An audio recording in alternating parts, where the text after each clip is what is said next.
Alright, Teague here. We're going to do Tegan and Sara's Call It Off. So first thing, there's going to be a C and an A minor chord, but before we even go there, they use a capo on the 3rd fret. And basically what happens when you use a capo is you are changing the key of the song you played without the capo. So for example, this song is going to be in the key of C. If I move it a half step forward and then still play my C chord, it's actually now a C sharp chord. It's not a C anymore. If I move it up a whole step, so I've moved it 2 frets, and play that C chord, that's actually a D now. This chord sounds a lot like my D chord because I've moved it up a whole step. So in the case of Tegan and Sara's Call It Off, they have it on the 3rd fret, which is up what's called a minor 3rd, 3 half steps, and the C chord is actually now an E flat chord.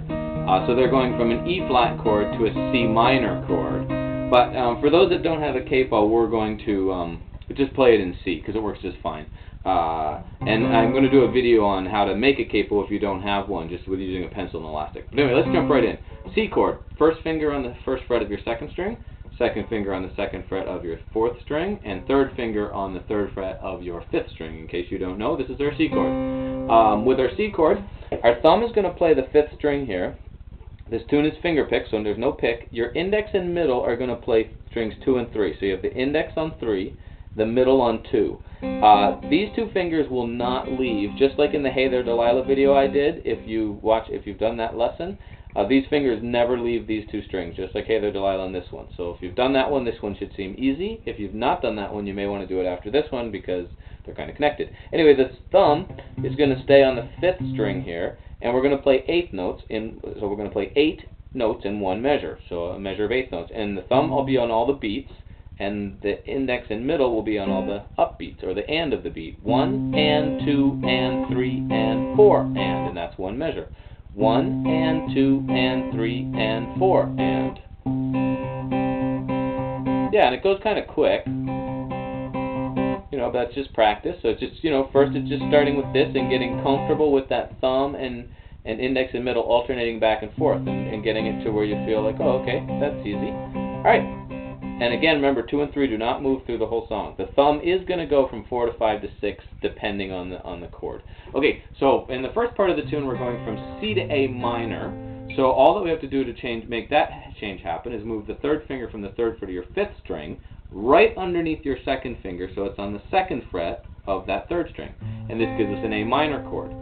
In the case of the C chord, the root of a C chord is a C, and that C happens to be here with your 3rd finger on the 3rd fret. And the root of an A minor chord is A, which happens to be that open A string, your 5th string. So in those first 2 chords, the thumb stays on that 5th string. So we go from C, 2, 3, 4, A minor, 2, 3, 4. 1 and 2 and 3 and 4 and.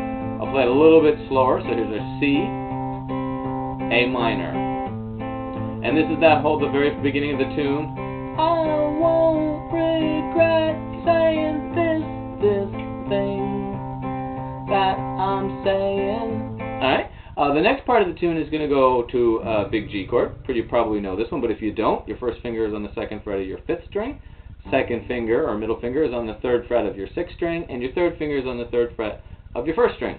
But in this case, it doesn't really matter whether this 3rd finger goes down, because if you remember, the index and middle are playing 2 and 3, so we don't even need that first. So it doesn't matter whether that goes down or not. It's up to you. Actually, this doesn't matter either, but if you want to think about it as a G chord, you may want to grab it. Either way, I'm sorry, I said that wrong. The 1st finger would not have needed to be there, because the G, the root of a G chord, is on this 6th string. So in this case, the thumb has the 6th string, index and middle are still on 2 and 3. So all we really needed over in this hand was really just this, but you may want to grab the G chord again, just easier to remember, or not, whatever is easier for you. But again, in this hand, we're going to go 6, 2, and 3. One measure. 1, 2, 3, 4. So it's going to go from G back to C. So you go back to your C chord, and the thumb goes from 6 to 5 for a measure.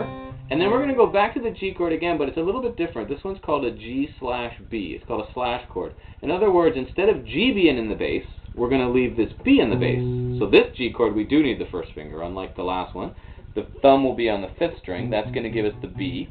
And then the only thing that we're also going to do is we're going to take the third finger from the first string to the second string. Still the third fret, but up a string. And again, index and middle and your right are still where they were. So you're going 5, and then 2 and 3, to give us a G/B. So this section went from a G chord for a measure, C chord for a measure, G/B, and then A minor, which we already talked about. And that's the whole chord break it off. Woo!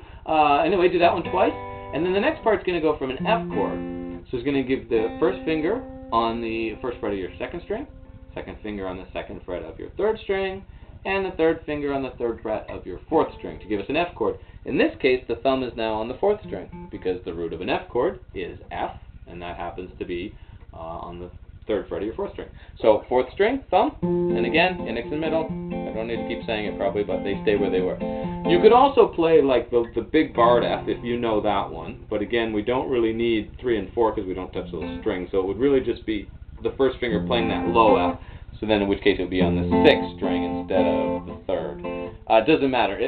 A student and myself did a cover of this. You can find it on here to watch the whole form. And you'll notice on the cover, I play the bigger F and Ashley plays the F with the higher F on the 4th string. Anyway, so this part is going from F for a measure, C. All you have to do is take 2 and 3, pop them up a string, boom. Then to G chord. And remember, for the G chord, your thumb comes back to 6. So in that case, when you did the F, your thumb was on 4. Then you went to C, thumb moved to 5. And then you go to G, thumb moves to 6. And that's that one you do twice. F, maybe da-da-da, to C, then G for 2 measures. Da-da. And that repeats twice. I think we've already done it twice. So and the last part's going to go F again, to G for 4, C for 4, and A minor for 4. So those are the 3 parts. There's only 3 parts. Let's kind of recap them really quick because I know I flew through the last one, but I think you'll be okay here in just a second. So the first part, C to A minor. 1 measure each, right? Remember, the right hand in that case does not change because the root is on the 5th string for both chords. I won't regret. The whole first part, right? However many times. You can watch the cover to know exactly. Then the second part went from G for a measure to C, G over B, remember, is that slash chord, to A minor. That repeats, G, C, the slash chord again, G over B, A minor, and then F, C, G for 2 measures. You do that twice, and that's the maybe I would have been something you'd be good at. Then the last part goes from F to G this time, to C, then A minor. And that repeats.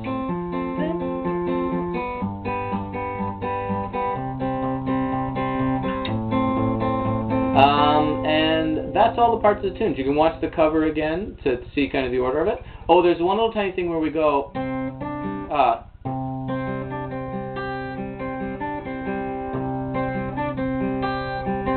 I'll try to explain it on here, but there's a good chance this video gets cut off because my camera only records for 9 minutes and 4 seconds. But I'll try. If it does, I'll have to do a part 2. So it's just the C chord. We're going to go from the 5th string to 2 to 3. Then you'll drop the pinky in on that 3rd fret of that 2nd string for a D and hit that string again. So you went the D. And then take the pinky away again and go 2, 3 again. So we went 5, 3.